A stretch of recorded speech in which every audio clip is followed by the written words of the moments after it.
Harriet Andriessen is joining me from Brussels, Belgium. She's a coach who works with people to help them reorient their career, start a new job, and to even start new businesses. She uses logosynthesis to help people resolve issues around confidence, self-worth, and imposter syndrome. So with all the change and uncertainty in the world right now, especially related to work and careers, this seems like a very important topic to me. So thank you, Harriet. Pleasure. I'm happy to be here.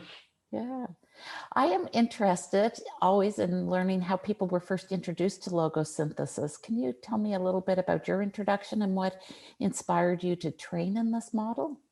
Okay, yes. So I've been interested in stuff to do with energy for easily 15, 17 years. Started off with learning about kinesiology and then EFT, emotional freedom technique, was a tapping. And the lady where I learned the tapping, I also did some therapy with her, and then she organized basic training in logosynthesis.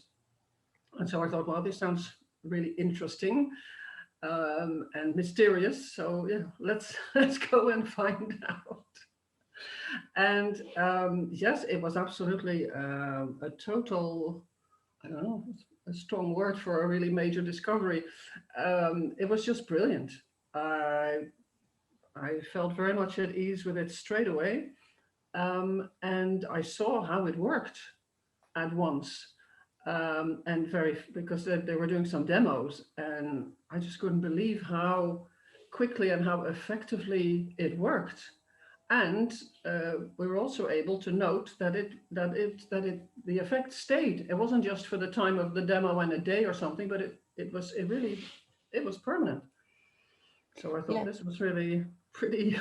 I was completely blown perplexed away. I how it noticed works. that a lot of times we try to explain how it works, but it's when we have the opportunity to experience it for ourselves and also to be present when other people experience it and you can Exactly. notice that Yes. something shifts.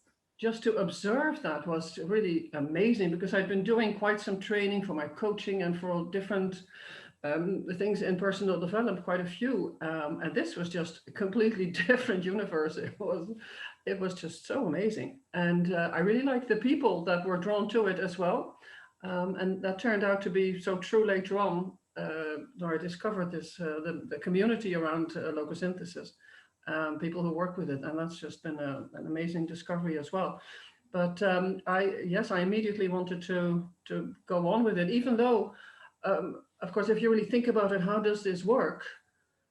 It's not so easy to explain, but it's just so effective that, to tell you the truth, I don't really need to know. I mean, I don't need to know how my electric light works. If I pull the switch, the light goes on, and if I use the method here, it just works. So I'm very pragmatic about that, and just so happy to have found this. Because I've done quite a bit of work around my own issues over the years. And there were things that, with sort of classical therapy, I just didn't not make much progress with. And with the logosynthesis, I've really been making some very big strides. And so that is wonderful because to really feel the change and to feel more freedom from several issues, that is just, the best thing. Yeah, I look at it from a corporate career and having a performance review Mm, over, and every year I had the same personality characteristics that I had to work on, yeah. mostly regarding lack of patience and Oh, my yes. hurry up drivers. And so really it wasn't until I encountered logosynthesis that I was able to see some meaningful shifts. So those Yeah. patterns of reacting when I'm in those situations were so consistent and so ingrained.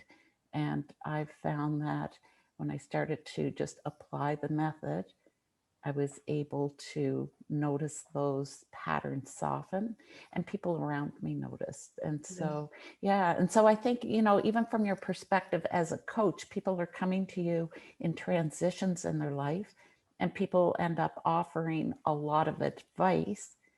But really from a standpoint, we can maybe say you should do this or you should do that, but from a standpoint of logosynthesis. There are no shoulds. So how do you work with people around those transitions to guide them forward? Yes, of course, transitions are always times when there is also stress going on, or it's stress that triggers the transition, or the transition triggers stress. But one way or another, it's rarely comfortable. And especially in these times that nobody's ever experienced anything that's going on like this. And so that makes a lot of people more insecure about, where am I going? What am I going to do? What will the circumstances be? And when you're under stress, then a lot of the beliefs that you have developed in your life will also become more, I noticed, more present. But that also means a lot of these beliefs are really restraining us and making our choices smaller and giving us less options, because we're just in a, like, sort of with blinders. And so I find logosynthesis very useful to find some of those beliefs, to identify them, because very often we're not aware of them. Because for us, I mean, it's called beliefs, it's for a reason, because we do believe that they are so true. Right. You have to Right. behave in a certain way. You should always do this. And a good professional does this, or, you know, or a good mother is supposed, there are all these ideas and beliefs and rules. And so the first thing is to figure out what they are exactly. And then secondly, we can usually have an idea where they came from. And then we can deal with the energy that was really blocked around the start of the belief. But the energy remains blocked, and so it keeps blocking us later on. And so I found it's really helpful to find some of those beliefs that can really hold you back.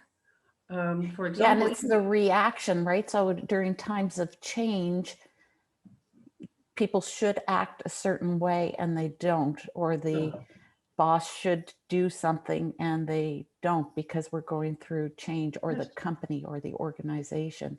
And then when these things don't happen the way we believe that they should, we react to it. And when we're so stuck in that pattern of reaction, we can't even stop to broaden our perspective. And from my experience is when we resolve those perceptions, those beliefs, we feel more at ease to have better conversations. So instead of reacting and getting triggered by someone, then we can actually have a better conversation to create more meaningful action going forward. So yeah, it's hugely beneficial to be able to soften it. Yes, exactly. Because when you are not under the influence of these things that push you in a certain direction, then your mind just has more freedom, more space to come up with different ideas as well, and you can be more creative. And what you were saying about people who don't do what these expectations that we have from our managers, from our colleagues, from the people who work for us, also, but also the government and the authorities. We have all these expectations, but these expectations are all based on beliefs. Right. And it's the first step to just become aware of that, because a lot of people don't realize, because they think this is how, of course, this is how it should be. But then you think, okay, but who says that, and where does that come from? Oh, and then you yes, and I've noticed that, once I've stopped really fighting against the way things should be and resolved my reaction to it, then I'm calmer. And when I'm calmer, then people aren't reacting to me in the same manner. So, whether it's my children, whether it's people I work with, it's just and then that feels more supportive. And then you can have more meaningful conversations. And so instead of everybody attacking, and again, it's a piece of the culture that you're brought up in as well, because some environments, it's normal, and that's just the way we all talk or the way we all act, and it feels intense. And then somebody new comes into that environment and they're not used to that culture, and that doesn't feel so safe for them, or doesn't feel like a nice place to work. And so when we all are aware of what we're reacting to, whether we feel triggered because people aren't being nice, or whether we're triggered and not being nice. When we can resolve some of that, it creates a much calmer and more productive space to work. Exactly. Yes.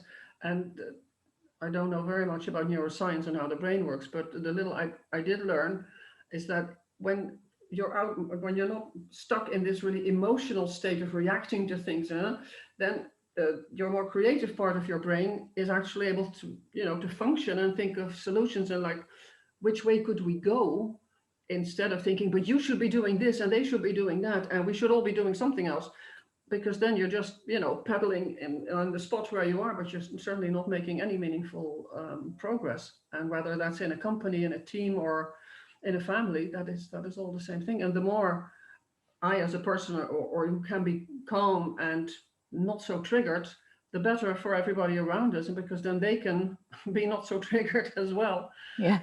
Because it does have an effect on who you are with, and on the system around you. And so I think that's also a really good benefit, that it's not just you, but your surroundings, they get the positives from it as well. Yeah, and people notice how we respond. And I know one of the aspects that you work with is people suffer from imposter syndrome. And so that is feelings of inadequacy despite signs of success. So people are successful and yet they feel inadequate. And how they react to that can, be displayed in a lot of different ways. But, how would you work with that with logosynthesis? Do you have an example that you could describe using logosynthesis to help someone resolve imposter syndrome? Yes, well, I think so. Well, I use it for myself as well, because I will feel like not totally adequate in some situations, feel like I should be able to do better, or what I did wasn't good enough, or those kinds of things. I'm very familiar with the with the phenomenon, and I think a lot of women are, especially women, because also we're not really taught so much to be proud of ourselves and to give ourselves credit for things we do, and to support ourselves, and so that means we feel more dependent on what comes from the outside, and at the same time we're so very often so insecure about ourselves that we can't really trust what is coming from the outside. I certainly had that when I worked as a lawyer in a big law firm in the Netherlands, and I've always felt like, that they're going to find out. This was my first job, basically. I thought any time they're going to find out that this is just a front, and there's just a lot of emptiness behind it. Of course, now looking back on it, I think there was more substance than I thought, but that was how I felt at the time. So I can really, really sympathize with anybody who has these feelings, because they are very, very uncomfortable. And there's a whole culture around that, right? Like, it's not just that it's an individual feels this, but because we don't really talk about it, we don't necessarily know how everyone else is feeling. So no, yeah. and a lot of people are not aware that this is actually what they're struggling with. They just think it's their own problem, their individual problem, and very often don't really realize that it is actually this imposter idea. They just have this feeling of insecurity, and I have noticed that it can be in two different kind of categories, if you like. It can be either not feel confident about what you're able to do, about your skills, your abilities, and the other part of it can be that you don't feel you deserve it, that you're not good enough, not adequate. So even if you have the skills, you still feel that you're not good enough. So that can be, it's kind of a double whammy to make it harder to deal with. But I do find it useful to distinguish between these two things, because then it's easier also to find the beliefs and the ideas that are around it. And then it's easier again to deal with those beliefs, because they are like, in the terms of self-confidence, like I should be able to do X, Y, Z. So this can be people who start a job and feel they should be completely operational and able to work like an experienced person. I find that often with people who are starting their careers, or in new jobs, or when they've just been promoted. And also, even if they do feel, well, maybe I do have the qualities, but I don't feel that I deserve it somehow. And so that's a problem, or a bit of a deeper level very often, which sometimes needs therapy, which coaches don't really can't really work with. But we can still do a lot about these feelings, especially for the beliefs that are behind it. I think also discovering that this is a very widespread phenomenon is very helpful. Just to Yes, feel, and I find, hmm? yeah, I find our culture is a little bit, if we feel inadequate, then it's, we have to work harder, we have to do more, we have to go faster, we have to really please others.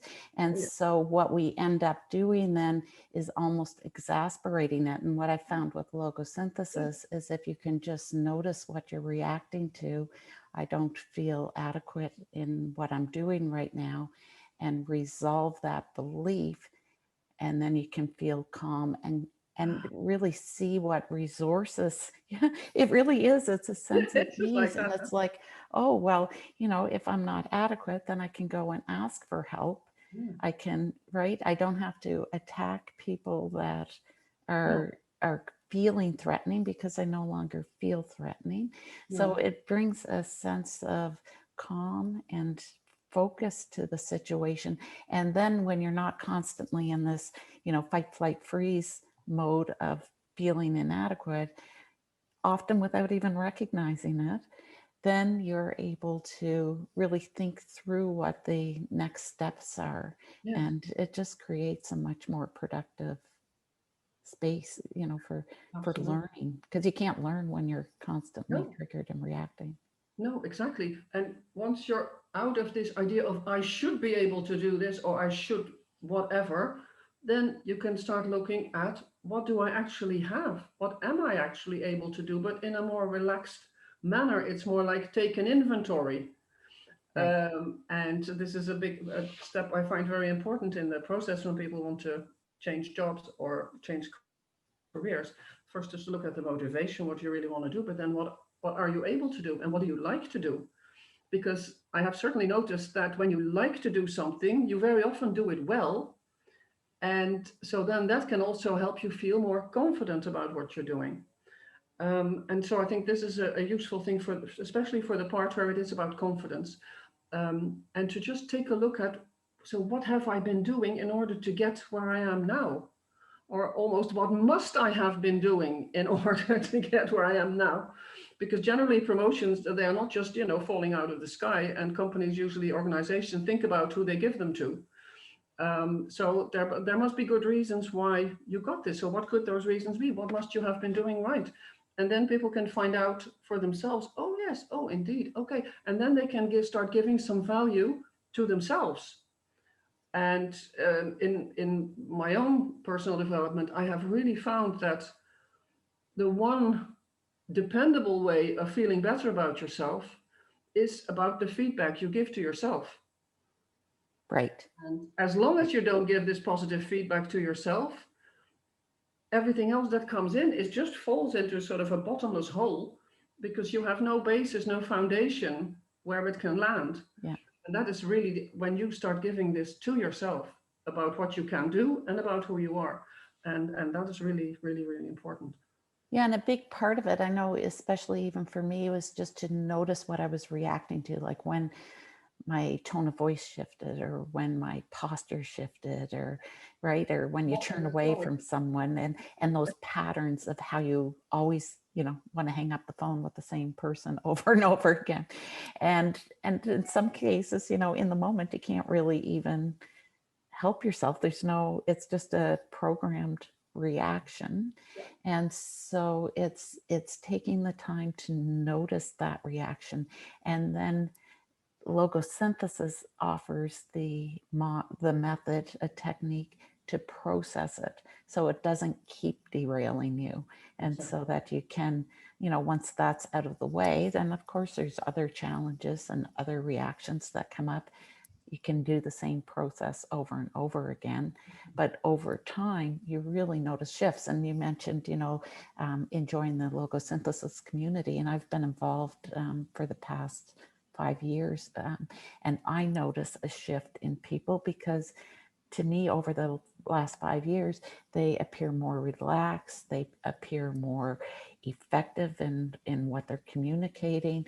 And it's very interesting to see people really feel engaged with what they're doing Yes. and a knowing of where they're going. Yeah. Yes, and then the communication becomes so easy and so pleasant as well, and then you make very good connections very quickly, and that is just, I think, just a wonderful feeling. Something else I wanted to say about this whole business of looking at the reactions and the confidence and the imposter syndrome is that with logosynthesis, there's also the possibility of self-coaching, where you can Right. where you can just look at work for yourself. And so you're not always depending on a coach or a therapist to help you, go through the different things. But for a lot of it, you can also, be independent, be autonomous, and deal with it yourself. Especially for things you've already worked on, then you can get back to that and reinforce the effect or go a step further in the process. And so I really like this whole idea of the self-coaching because it's you can just make progress by yourself. It's not very difficult to learn, and you just feel so much more equipped to deal with things that are coming at you, sort of in your day to day, because you can't always just call and ring up your coach and say, hey, by the way, I'm reacting to this, can you give me a hand?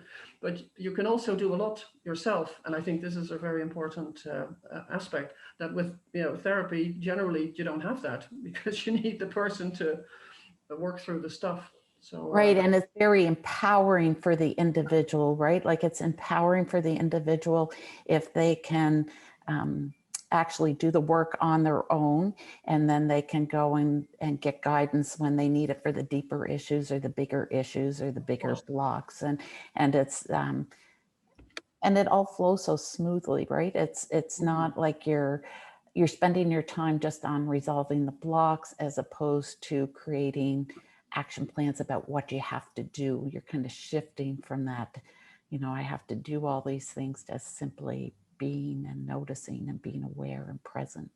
yeah, and then everything becomes easier. And so that's I just think that is so really, really interesting. And especially when you have the combination with the client doing the self-coaching and getting the guidance in coaching or therapy, then you can really Accelerate. move forward really very, very nicely. And feeling able to do things for yourself.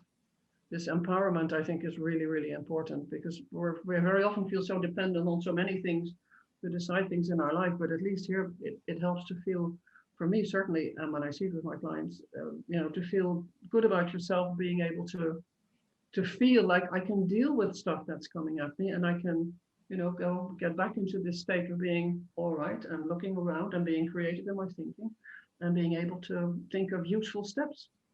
So, as a coach who uses logosynthesis when working with clients, what message would you like to share with people who are in the midst of reorienting their career?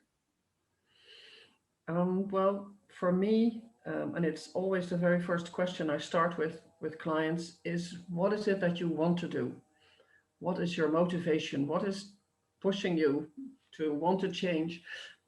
Because it's extremely important, in order um, to have a good chance in the whole process of finding work, because the motivation is such an important element when organizations decide who they want. So your motivation is very important to be able to express that, but to find out first, because very often it's not so easy to know what you want. And that is why I propose to my clients to look at their values. What are the things that are really important for them? And that will give them a notion of which direction it would have to take. And of course, in logosynthesis, the first big question is, what are we here for? This is the question about our mission in life.